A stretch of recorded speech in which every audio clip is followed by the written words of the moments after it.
Hello, I'm Dr. Smita. I'm super excited for today's podcast. This is NXT Health Commune, and welcome Roswitha and Dr. Muskaan. And I'm looking forward for this discussion. Yeah, welcome to the show. Thank you, Dr. Smita. Thank you so much. We're happy to be here, Dr. Smitha. Yeah, excited for our conversation. Before we get into the actual topic, if you can quickly help me understand your, what you're doing, a little bit of an introduction. So we'll start with Roswitha then. Okay, thank you so much. So my name is Roswitha Verwer. I'm the founder and CEO of Yon E Health. And I'm originally Dutch, used to live in Amsterdam, moved to New York, and now living in Budapest. So I am an award-winning founder and CEO. I'm also a published author, and I'm an inventor of the medical device that we are developing. My background is actually in international business and scaling startups across Europe and the US. But the reason why I've started Yoni has everything to do with my personal life, because I firsthand know how it is to experience problems in women's health and basically the lack thereof.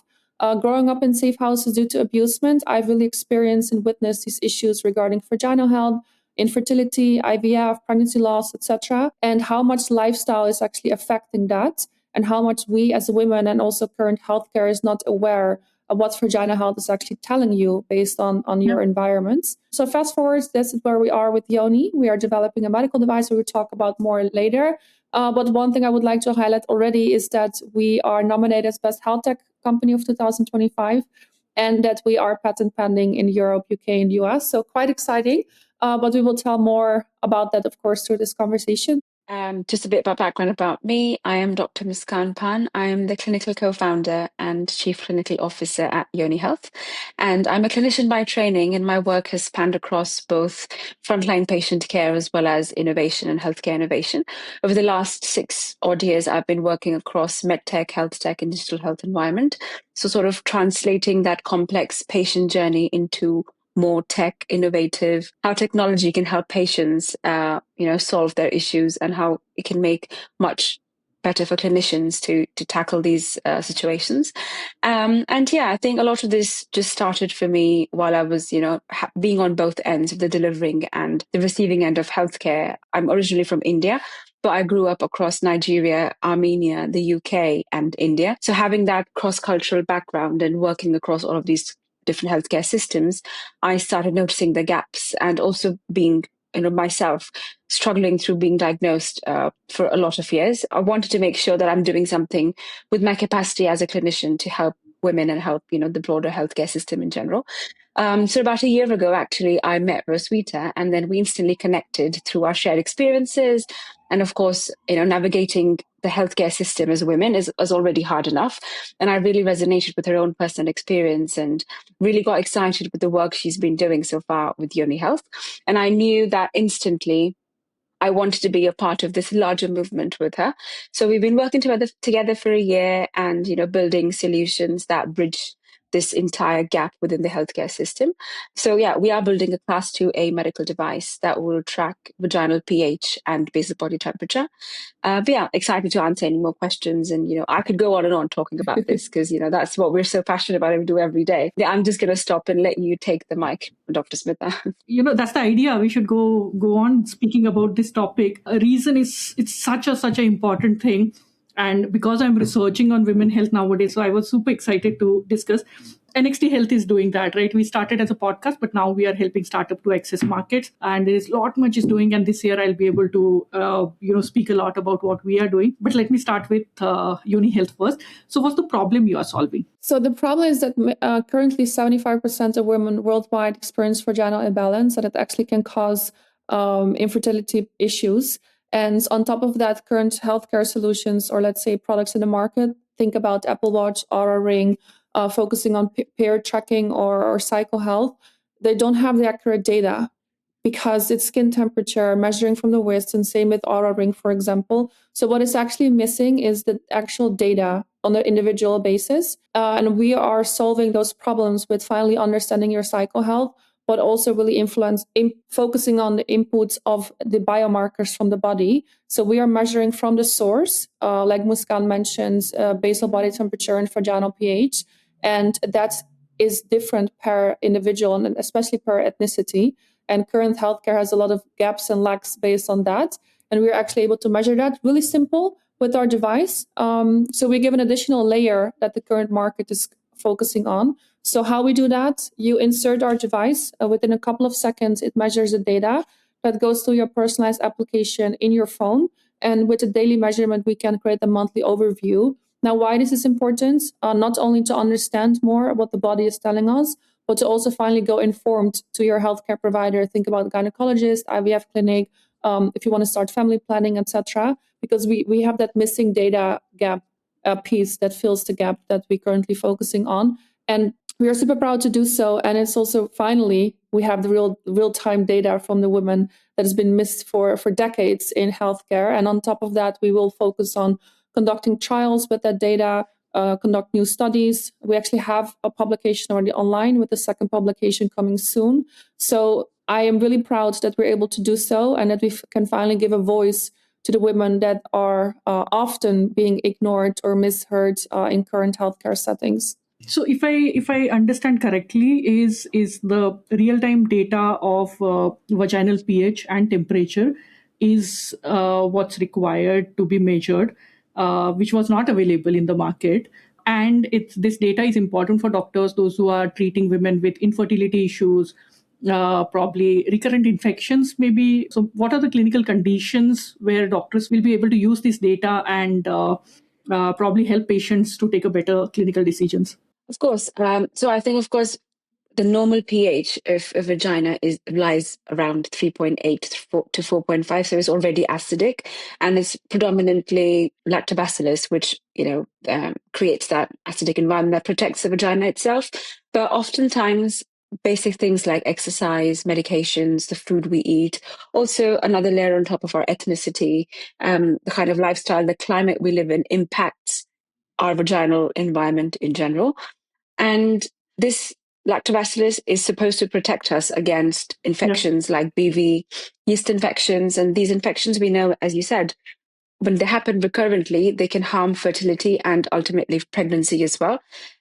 Also, there's a lot of research, and even our latest research came out last year, July 2025, the connection between the imbalance in the vaginal pH to the failures of IVF cases, because it was of the transmission of this infection that was causing implantation failure, right? So these are things that are still yet to be discovered, and there is no device out there that can actually do that in a more longitudinal way. And we will be the first in class to be able to have these two major biomarkers to detect these temperatures. And this will not only help clinicians understand, the changes that women have throughout their cycles, but also help with, because largely basal body temperature can help with defining the ovulation timelines and the luteal phase length of women, especially for women with anovulatory cycles or irregular periods, which oftentimes is linked to PCOS. So we hope that with this data, it will help clinicians to also maybe detect PCOS much sooner, can help them understand a cycle health in a more cross-sensitivity analysis way with pH and BBT. How can we link that with so many other diagnoses? We, of course, have a large use case within these two specific biomarkers, but there is huge data and new research emerging how these two biomarkers can help with further diagnosis of many other diseases. I don't want to there's a huge use case there, but we are also planning our clinical trials around understanding how this could help, apart from just in detecting infections and cycle awareness and fertility journeys, but also, maybe other things like cancers, etc. But that's still yet to be discovered, and we hope to do that with the data we get from our clinical trials. But this in itself, we're able to provide clinicians this information because we also have within the app, so it's a hardware and a software piece. Within the app, we have a daily, monthly, and a weekly report that the user can actually share with their clinicians.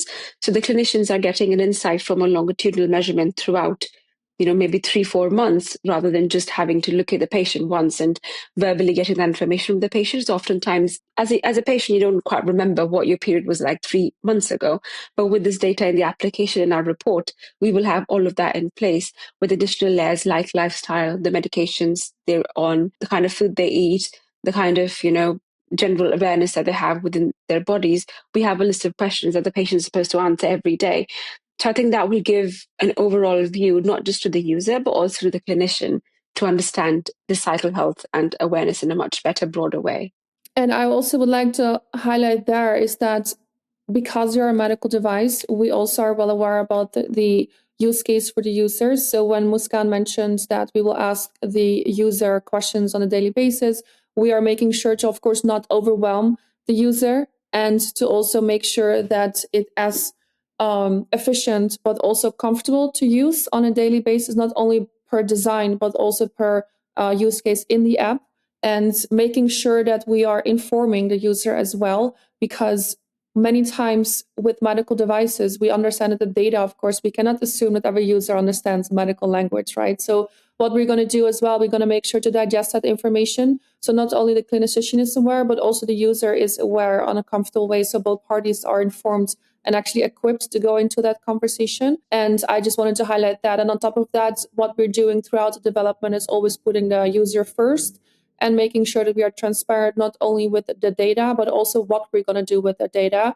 And that's where the relationship building is really important. And that's why I'm proud that we have such a strong branding and transparency and messaging and marketing online, because that relationship building is already happening right now. Because obviously we will not use the data if the user not give us consent. And when the user gives us consent, we will only utilize it to improve healthcare outcomes. And any data that we collect is obviously encrypted, so it can't really identify the user itself. So we have a whole data protection roadmap in place already. We have terms and conditions and everything in the application and the wireframes we currently have. So yeah, all of the data we collect is encrypted, anonymized. All we really need to understand is to tag the specific categories of baselines to age group, ethnicities, and lifestyle, because this is the data that has been missing within healthcare for women for literally centuries, because nobody ever focused on specific stages of women's life, let alone understand other layers like ethnicities, their lifestyle, their food, because I think everything really impacts, because we are hormonal beings and we are cyclical. We don't have like a 24-hour cycle or something. We have a monthly cycle, and everything we do on a day-to-day basis impacts us, and that's what we really want to find with our device as well. Who came up with the idea, and why you thought that no, let's have a physical device and let's get into real biomarker identification than just the subjective data, like you just add the data and it'll give some projections. So how this idea of the medical device came up in this project? Around COVID, when I still had a job working as head of operations for a private equity firm, I noticed that my environment and also myself had a lot of issues with the pH balance. And whenever you go to a doctor, a gynecologist, they were not really clear to give you the right information, or they just made guesswork, like it's either this or that, just use both medication. I'm like, okay, but what are the side effects? And many times also when you take antibiotics, it also it gives a huge imbalance in your vaginal pH. So that made me realize back then to my environment in the safe houses where I was surrounded with all these women who had same issues. And I was like, what do we need ourselves to understand what our body is telling us? Like, is there something that can analyze our discharge on a daily basis? And that made me do a huge market research on what it is that gives us that information. And quite early on, I realized, okay, that's pH, vaginal pH, and then basal body temperature. Obviously, this was not the first concept I had. The first concept I had was lingerie with a chip, but I was like, okay, that's still not measuring from the source. Whoop is now doing that. So it still shows that it was a good idea.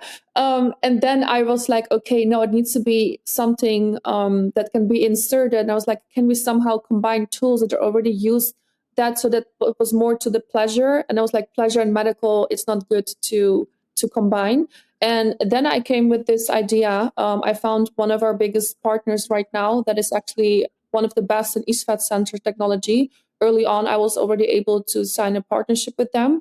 And that's how I've designed this device. Now the device is also designed with an award-winning product developer, a woman who is also focusing on sexual wellness and health, and also focusing on women who were abused. So even our design, place it in your hand, and everything is so intentionally developed and designed. And regarding the branding and the aesthetics, it's all from my side. So that's actually how I came here, because I realized that through my self-study, basically, that the pH is changing depending on which week you are in. But because you can see that, and I was so aware about understanding my own body, I was like, okay, what can we actually create to give us that additional information? I realized also when you're sick, or depending on your life, what you're doing, external factors, stress, everything is what Muskan also mentioned. Everything is influencing your cycle health and your vaginal pH. And I just wanted to have something super easy to use because I have ADHD, so I need to have as convenient as possible. It's really straightforward, less than a minute, and that's fast forward what we've designed with Yoni. Oh, amazing! Getting the medical device in the market is a long journey, right? It's right from technicality, and then comes with whole regulatory environment.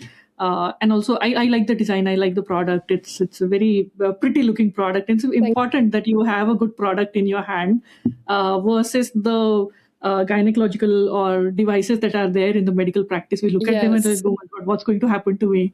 So it's important that it is also something, it's not scary when we look at the devices. That is exactly so important because, and sorry to just jump in there because it makes me really excited. Because if you go to a doctor, this whole scenario is already uncomfortable. Many times women are not even equipped to ask the right questions. So one of our main purpose with the design is it's such a taboo topic. So how can I create a device that is that aesthetically pleasing that you don't have to be ashamed for it? Because if you need to hide it in your drawer, then you're probably going to forget to measure it on a daily basis. And that's the important part. And I know that women would like quality. It needs to be aesthetically pleasing, comfortable. It's literally this big. Yeah. So I've intentionally designed everything to make it as comfortable for the women. Because indeed, if you check certain devices that are still being used in current healthcare, they literally come from ages ago, and they somehow did not change that. And that's, I think, where we also really separate and differentiate ourselves as Yoni. Yeah. Help me understand a little bit of the regulatory journey. So once the product was designed, and then once it was ready, how you actually proceed with the regulatory approval, what all trials you have done. So if you can help me understand, and how the regulatory is different in Europe, and you are in one country, Dr. Muskaan is in UK. So how did you manage all that work? Of course, with medical devices, as you rightly said, it takes a long time to go to market. We need to do a lot of preclinical validation before we can actually go into in-human trials and in-human pilot studies. So currently we're finalized and successfully finished our preclinical validation. So what that means is we took the sensor technology and tested it in vitro in a lab setting. So we tried to replicate let's say in a beaker, we try to replicate the human vagina as close to it as possible. And then just to make it more dynamic and replicate the regular phases of women's life, we added different variables of pH, temperature, things like menstrual blood, urine, semen, lactobacillus, different strains that causes BV. Then we added even topical steroids, the vaginal creams that women use during menopause sometimes, estrogen creams. We added lubricants. So what we're really trying to test in the lab was how could we make this device a true companion for women's different stages in life, so it can actually replicate that, for women and actually help them and give them the answers.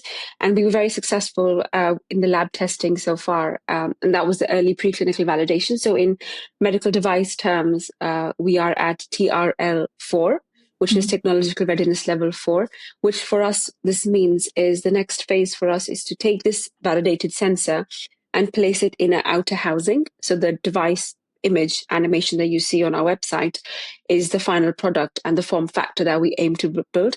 And currently we are in the process of building that.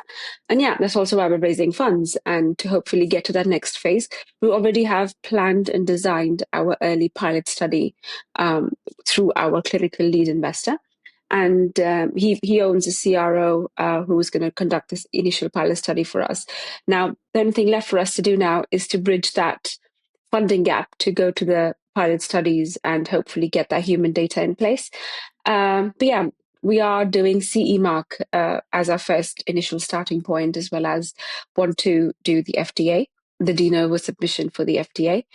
Largely, CE and FDA are accepted across the globe. So once we have those two validated notifying body marks, then we're able to also expand to other countries like Asia, South Asia, maybe Australia, other parts of Africa, because we really do want this device to help the women that it was built for. And we are keeping it, while we are designing all of our testing and while building this device, we're actually thinking about every woman that ever exists on this planet. And we're not only building for a very specific set of white women with money, but we're also want to build for women of color and want to represent, be actually useful for them.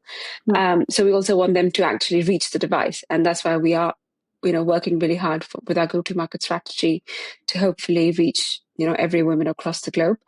But yeah, regulatory approval is oftentimes hard. We face a lot of issues with notifying bodies, especially when you tell them that this device needs to be inserted into the vagina. Then there's all sorts of additional testing that comes in place with biocompatibility. They want to make sure that it's not hampering any DNA, it's not causing any toxicity, etc., or causing any additional layer of infections from the device itself. But that's why we make sure that we're using all of the biocompatible materials. We select the materials that are already tested and have gone through clinical trials to build our prototype with. The sensor technology itself is already biocompatible and it's medical grade, because the use case also is in other areas like respiratory volume detection, and other parts of the body as well. And we are creating a completely new use case for this sensor and inserting it into people's vaginas, basically. So we are very cautious of the impact that it can cause.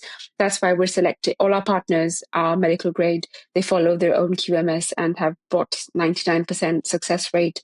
They have a success rate of about 10% of bringing medical devices to market. So yeah, we're very cautious about all the materials, the partners and the stakeholders we use, because we understand that the regulatory responsibility and the roadmap is not easy. And that is not something that we take very lightly while building the device itself. Yeah, and then of course there's other challenges about, can we use this device in pregnant women? And these are some more questions that we're trying to still answer and navigate with the regulatory bodies, because it's often suggested not to do clinical trials in pregnant women.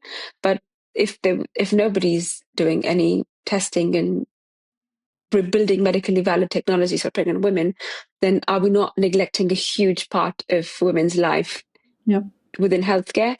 So like even things like paracetamol was never tested on pregnant women, but that's the gold standard that you prescribe during pregnancy. So I think that's something we keep constantly fighting with, trying to bring more representation on the table within healthcare for women. While we are discussing, I realized that is this the first device that can actually give any, a direct indication of vaginal health in something that you can see? Because blood investigations that we have done, or probably vaginal swab or something that we do for either infection or for your cervical swab for oncological conditions. But this is something that probably it was not there, right? Do you have any competition, or this is like first time that we are able to measure now? We do have indirect competitors, let's say. So there are other couple of companies that are focusing on, let's say, pair tracking applications, like you mentioned, Flow. There is Evi, that is kind of like a swab that you swap it, you send it to the lab, you get your results after like a period of waiting. Now, this is not real time, of course, and it's just, again, just a snap moment. And this, where we come in, it's really just everyday immediate results. And with those data points, we can create overview, and we hopefully can also analyze and understand more about women with PCOS, for example, endometriosis, because right now it takes so long to get the diagnosis. So what if lifestyle indicators or just fluctuations can indicate or can give that answer faster? That will be really amazing, of course. And we hope to get that information and data points while we go through trials. But yeah, so right now, how I really see it, the market is more focusing on either fertility, cycle health, period tracking applications. We focusing on combination with additional data layer, where we're focusing on the biomarkers from the source. So it's basically a one tool focusing on your full cycle health, and then we can detect imbalances up front, and that's basically also shorten the moment of understanding like there's something wrong to actually getting support and help from your doctor, because Muskaan always tells me how insanely long the waiting list is in the UK, for example, to go to a gynecologist. And that is often already too late, right? Because you only go when something is wrong. There is no time to go. Then you need to walk around for 3 months being uncomfortable. It can actually cause so many more problems. Whereas right now, we can have the answers that when you go, you immediately have the data. Doctor can help you with with finding the right solution, and then hopefully that time is much faster. I'm looking forward. It's a nice device. Understanding more when you are explaining. Tell me about the product. Like, what do we have it over here? We have one device. We have the app. And if you just need to assume that I'm going to use this, I'm going to buy it and start using it for my own vaginal health. Explain me what exactly the device is. So the device is quite simple. It's the hardware that you can see on our website, and then there is a software piece that comes as an additional layer. We want the whole process to be very seamless, simple, easy for women, just like brushing your teeth every day. Yep. So the insertion time, the whole process from cleaning the device, insertion, getting your data on your dashboard on the application, we want that whole thing to last under a minute. So we don't want to add another complexity in women's already complex lives. We just want this to be very simple, everyday use. And yeah, just as easy as I said, brushing your teeth, because that's something we do on a regular basis, right? So every morning, women are supposed to use this device, get their data within the application, basically. So this application has a layer of the dashboard, which is obviously tells you the pH and your BBT value every day. And then with this data layer, there's also some things that we want the user to input. So things like they're, of course, adding in their last state of menstrual cycle, adding additional layers around their lifestyle, the kind of food they're eating, adding exercise, mood, stress levels. We have all of those questionnaires around it. Additional point, while building this app itself, we try to make sure that we're being as inclusive as possible. So it's built for people with color blindness, with neurodivergent people on the spectrum, women who may not be as educated perhaps with the medical language. So we want it to be as simple, as straightforward, so everybody can use it openly and freely and be comfortable with it. We have AI predictive algorithms within the app and a chatbot where women can ask simple questions around their life cycle, about their cycle health, and that data piece allowing the pH and the basal body temperature to connect women to certain recommendations on the application or over, just inform them, educate them, and have that additional education layer around their cycle health, basically. Yeah, this is just how the whole process is overall. And yeah, we also have a web shop, actually, which I think I'll let Roswitha to share a bit more about. So the reason why I started this e-commerce has a couple of reasons, because I understood quite early on that it's extremely hard for women to raise funds. So I thought, what can I do while we develop our device to already educate, grow our community, and also generate some revenue? Now, I have experience with e-commerce businesses, so I've launched that myself around 2 years ago. And what I wanted to do is I wanted to include products that are relevant for the cycle of the user. So right now, the e-commerce is targeting the same target audience as our medical device, so women from 18 to 45.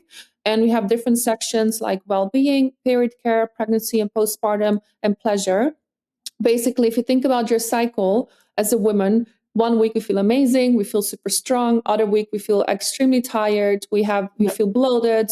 We have puffy face, and we have painful periods, for example. So our product section is actually tailored around the cycle and to make it as comfortable. One of the reasons being is we know how busy women are, and we don't want to let the user go to so many different products and website to search. So all the companies and products that we're selling are fully sustainable, biodegradable, and also natural. So really a good and natural solution for the user. Now, on top of that, we're planting trees in Tanzania to fight deforestation. And all of the product materials that we're using are 95% sustainable. So we also have sustainable badges with one on our website. So that's quite exciting. Now, all of our customers know that we are developing this device for women's health, so they kind of support the development as well. And I feel like that's such a 360 approach about this ecosystem that we are developing. On top of that, also a launch pad for our medical device, because while we go start with clinical trials, we will launch campaigns around our device. We can start with early sign up. So this is a really structured approach for the go-to-market strategy. And this, our go-to-market strategy will be hybrid. So on one hand, direct to consumer through our e-commerce, and on top of that, also B2B through clinics. And this is how we're able to do that hybrid approach, because the B2C is up and running. And one of the main focus points that I'm so happy with it is the educational side of things, because our medical team, led by Muskaan, is also publishing articles and blog posts, and on our social channels we are super active to just get that relationship already with the user and get our name out. And interestingly enough, while I started with Yoni, the word femtech was just coined. And good luck then going into conversation with investors, because obviously 90% is men and we talk about vaginal health. So you can imagine the conversation that we had. But back then, femtech, they didn't even know what it was. Like, is it fintech? What is happening?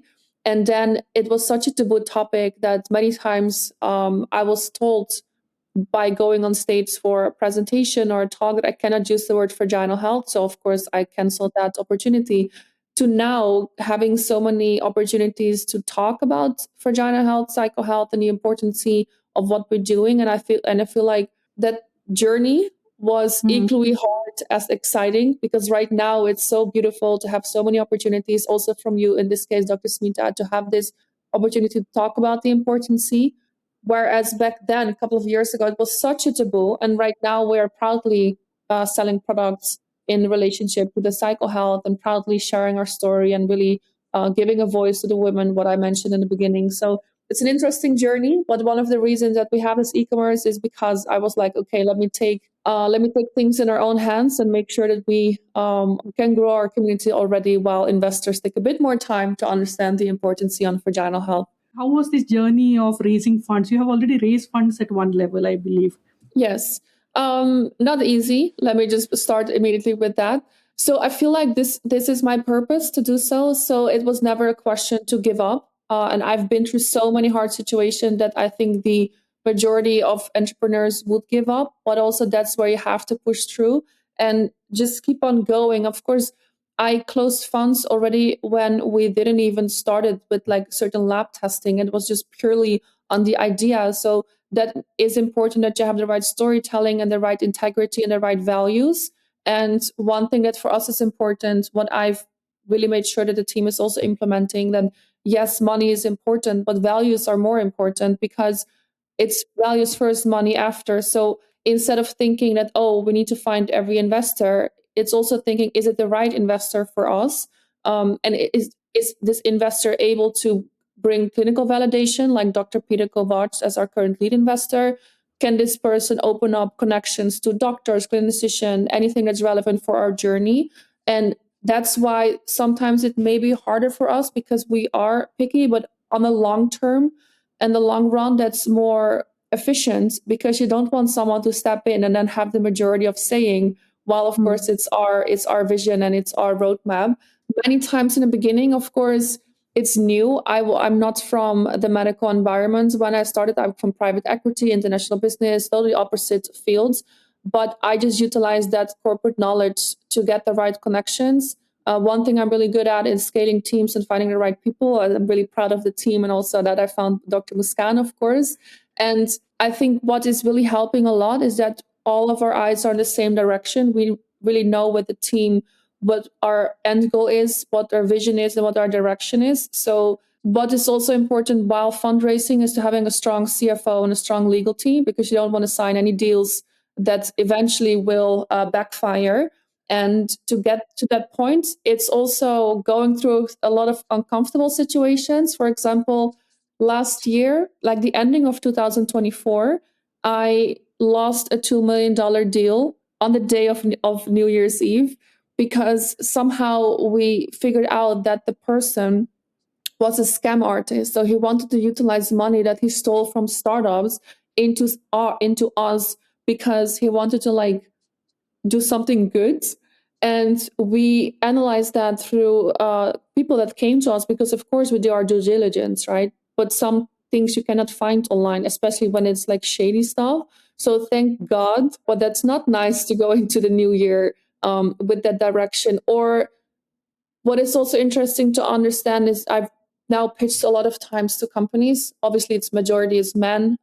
Many times they are are in charge of $100 million funds. There are no women in the team. They didn't invest in any female startups. They don't understand the problem. And that alone is already really, really hard. And it doesn't give us any beneficial direction, because how are we going to tell this person in like a 20-minute pitch what the problem is, what the journey is, and what the return can be? So that's just really unfair, but that's how it is. And you just need to learn to get the no's, because the more no's you get, the faster you will get to that yes. And I've also listened to a lot of successful companies that exited, and individuals and entrepreneurs that just say that, imagine that you're just 100 no's away from that yes. How excited are you getting to get that no, right? And that's just the mindset that I embodied myself with, because getting no often is not easy.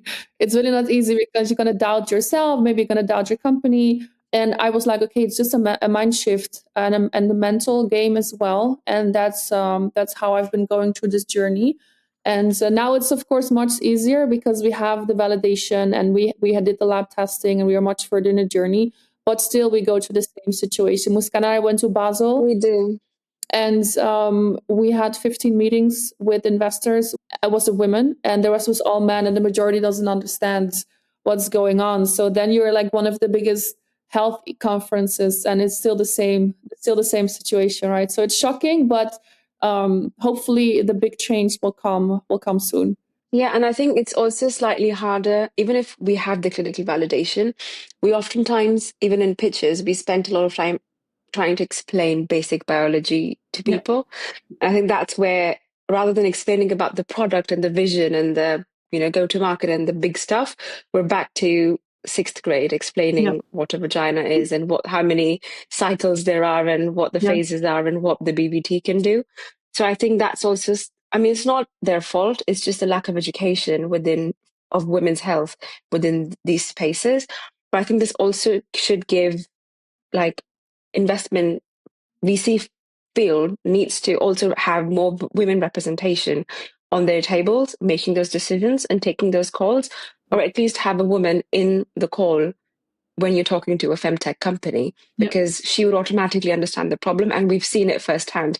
When we speak to a woman investor or a woman representative of a VC or whatever, they already know the problem, and they start sharing their own experiences with us. And like, you obviously starting from a different level then, right? Because they already understand the problem, as opposed to a man, then we'll have to go back and telling them what an ovulation phase is, and what the accurate temperature is, and what pH does to your body. Because we really had a question, somebody put up a question and saying, oh, so what is a vaginal pH? Why is this even a problem?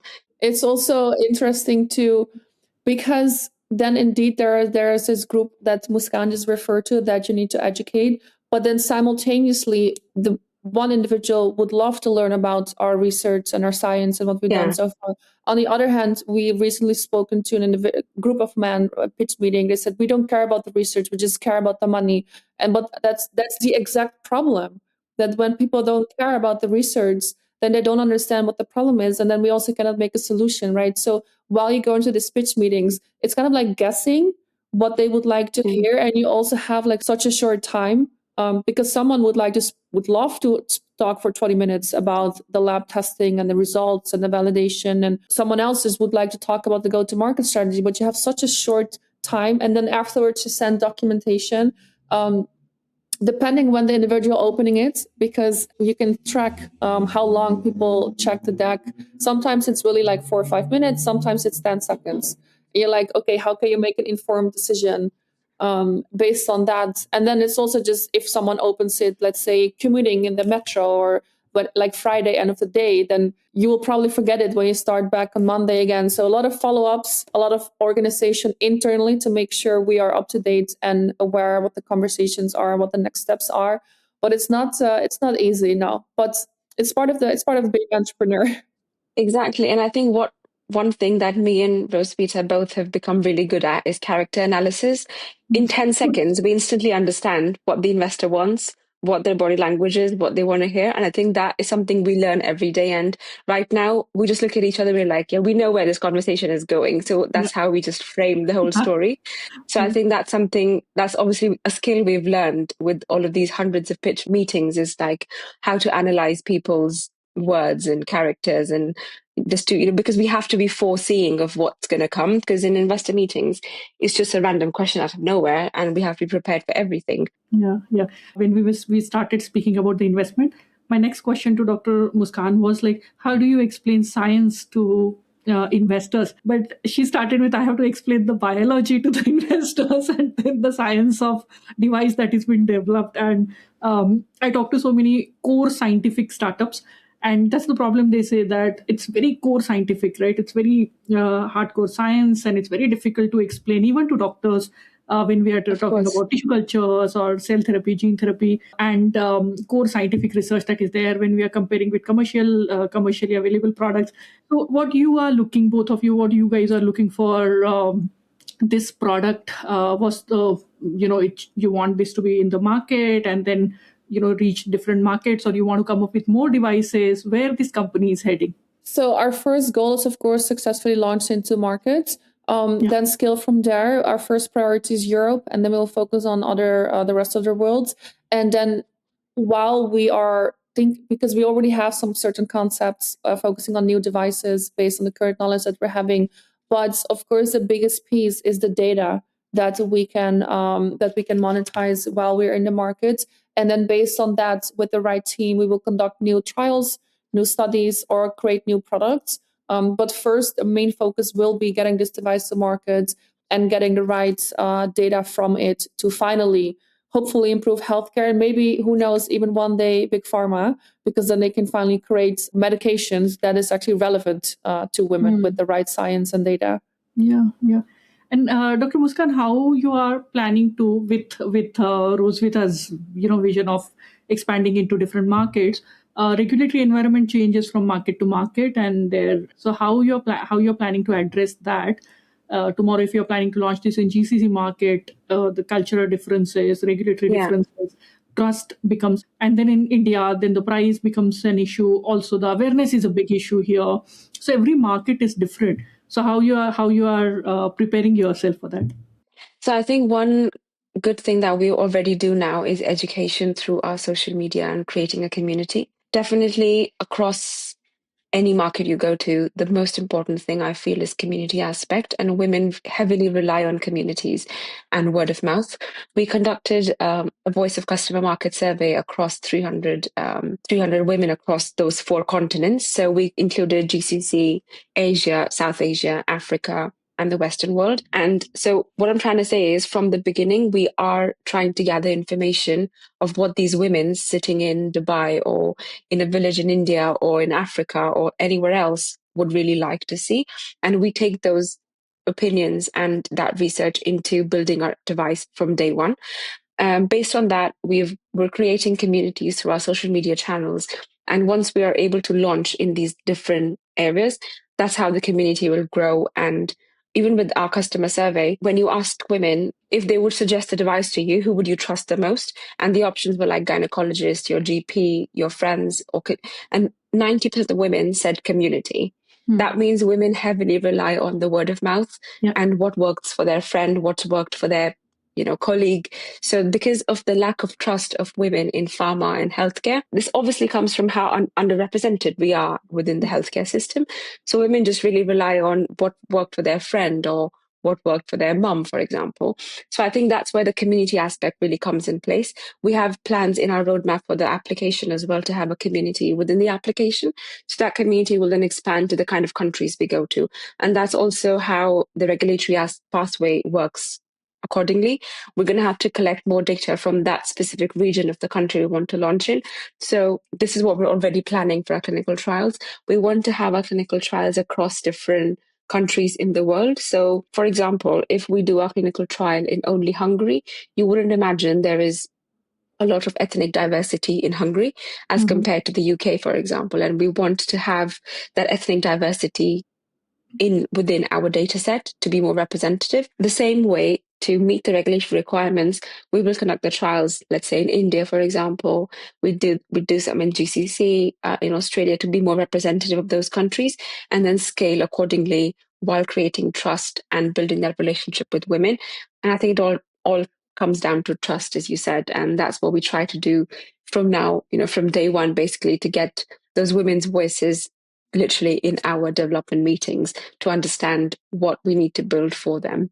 Yeah, and also on top of that, regarding a regulatory and the community building, of course, we will launch campaigns, and those campaigns will also be tied to cultural appropriate aspects, because community building is in alignment with how I see it doing, let's say, on location conferences or events or like activations. And then on top of that, there's the online and marketing campaigns going on. And of course, launching a campaign in Amsterdam will be much different than in Dubai, right? So that's why it's so important to align those campaigns' direction and brand voice and strategic alignment with the direction and market that you're going to launch into. So we are well aware to do so. And that's why we're so happy to already have a community and also get those answers. Because indeed, what Muskaan mentioned, we launched the Voice of Customer already.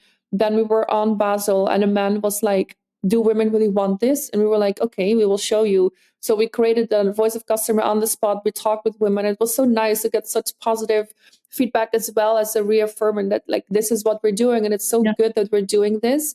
And of course, women were really excited to use it. And what Muskaan mentioned indeed is that indeed 90% was from community. And I think it's also, when I think back on my own healthcare journey, many times doctors gave me the wrong medication, wrong information, and that's where the lack of trust is. So I think every woman has their own experience with healthcare. So I would indeed rather personally also listen to my environment than a doctor that I meet once and then based on a snapshot data piece. So I'm happy that we can have that information already. And I think that's also one of our strong points is our branding, and it's our push on social media, and it's our educational aspect. And we also all love to do that. So that's quite exciting.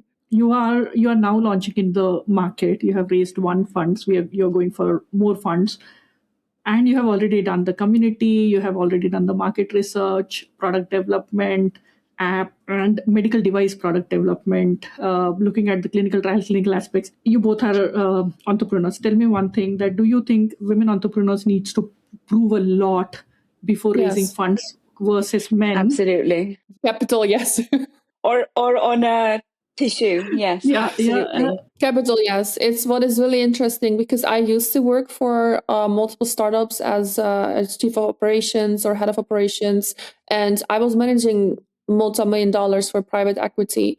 But also sometimes how I've seen the money coming in and how fast like investors would jump in, and then based on what this was happening at the dinner, and I was like, that's the energy how I started Yoni. I was like, I can do this in like couple of months. If I thought if they can do it with basically nothing, I will make sure that the data and everything is there to start the conversation. And then I realized like, whoa, it's so different when you're a woman. I don't even understand why, because right now it's proven through studies that women give a higher return of investment.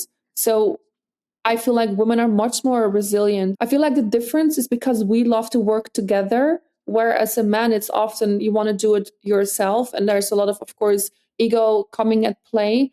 And it's, as a female founder and also with Muskaan and the rest of the team, it's more like, how can we do it instead of like, how am I going to do it? And it is really hard. It is super hard. And I think it's also just decades of all the problems that women experience in business. I mean, it's not only the gender gap, but also the payment gap. And there are so many gaps. And I feel like that is just kind of like integrated in the work culture. So that when then a woman comes presenting, and we're also quite young, that's already also influenced the decision-making process many times. Absolutely. And I think there's also another piece here where, because we are raising funds for healthcare stakes are much higher, and there's two women talking to you about vaginas.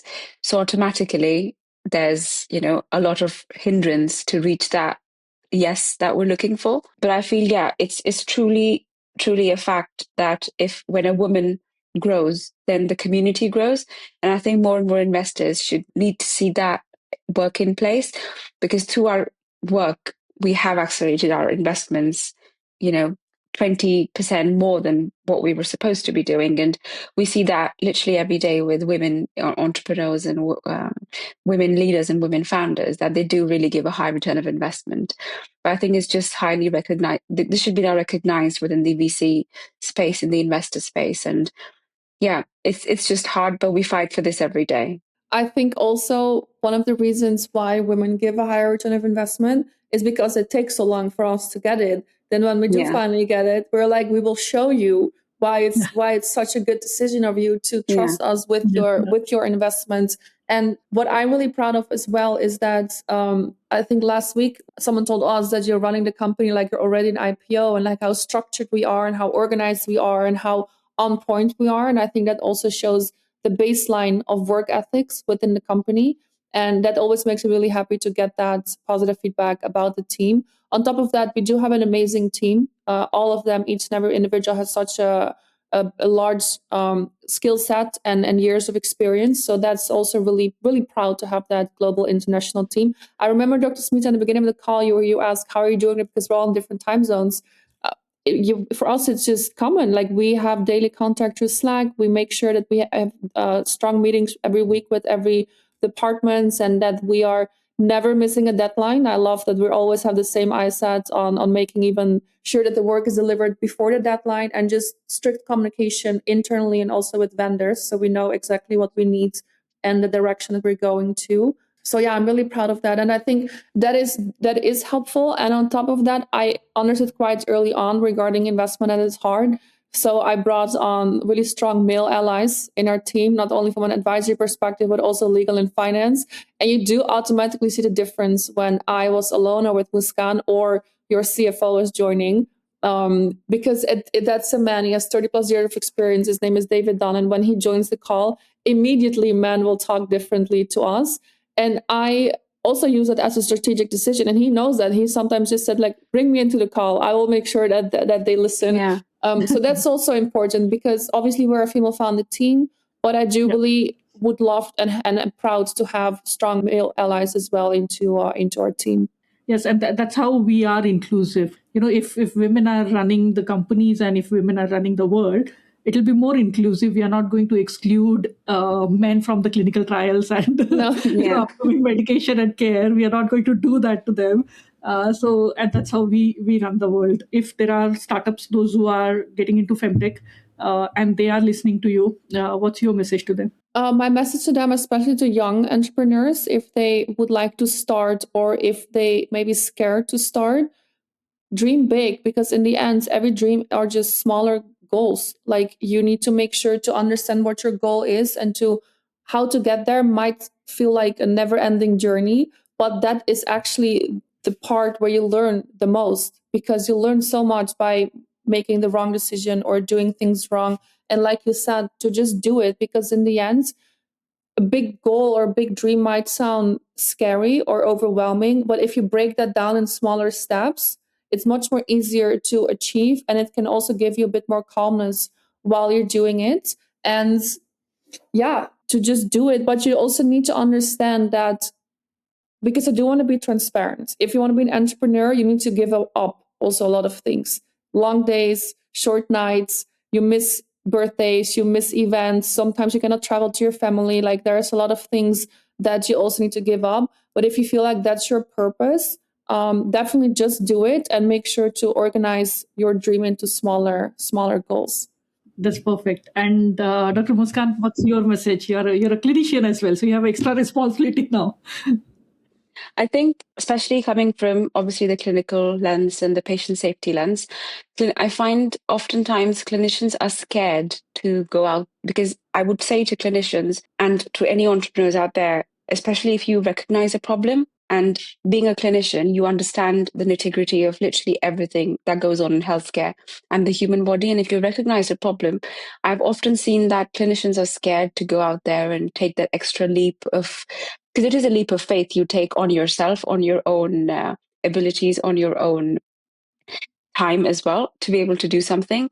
But I would just say, just keep going. You need to take that extra leap of faith, because I think if an idea is planted into your head, you are meant to follow it. And everything will work out. You just need to start somewhere. And and you will watch other people, obviously, in the field move faster than you. If you're especially working in women's health, you will see a lot of friction. You will have weeks where nothing's going to work and there is no like real progress. But I think that's when you need the most resilience. And that's when you need a slightly more stronger redirection, which means you need to keep going. You need to just, have your eyes on the goal eventually. And it's not easy. Again, it's not easy. Every day in a startup environment, every day is a different day. You're wearing multiple hats. One day you're, even delivering coffee. The other day you're making big strategic decisions in a boardroom. But I think it's about also being fluid as a human being and being able to let go of your ego and just be there and be a doer. Any feedback will shape everything you do in your life. And I think any feedback is good feedback. It's always a redirection. And that's how we also, try and make sure that we don't quit and we're just keep going, basically. And I also want to add there that I think a lot of women have this idea of when men are entrepreneurs, like how they work. But of course, they have a 24-hour cycle, right? So we women just need to accept that some weeks, especially on our period, we have lower energy. And then some people say, yeah, the glass is always half full or half empty. I like to say the glass is always refillable. So when you have periods where you are just tired, it's okay. Focus on other tasks, right? Don't push yourself, because the last thing that you want to do, and I also tell that to Muskaan, because we tend to sometimes have long days because we just get excited, that we don't want to be burned out when our device is into market, right? So we want to actually enjoy the success and enjoy the fruit of our labor. And that's why the focus should also be the mental health and physical well-being of yourself, but also your team. Because without yourself and without the team, there's basically nothing. So that's also really important. That's okay to rest. It's okay to sleep. It's okay to sometimes say no and reschedule. And I think that's something that I had to learn the hard way. But now I'm really comfortable because what you also said, Dr. Smita, with planning around your cycle, it's so important for us women to understand where our strength lies. And that is okay sometimes to not know what you're doing, because you will figure it out along the way. So indeed, just start and you got this. Absolutely. Wish you all the best and do more innovations. I'm talking to one great scientist over here and one great clinician who's doing so much of work in research. I'm so happy. Thank you so much. Thank you so much, Dr. Smita. Yeah, thank you so much for giving us this platform to share more about what we're doing. And it was amazing to have this conversation with you. Yeah, we really enjoyed your insights as well. And thank you for sharing that you actually also understood very instantly about our product and the use cases and the clinical implications. And we really hope that this change we can see in investment in larger healthcare as well. But thank you so much for the platform. And amazing conversation. I really enjoyed our chat today. Thank you so much.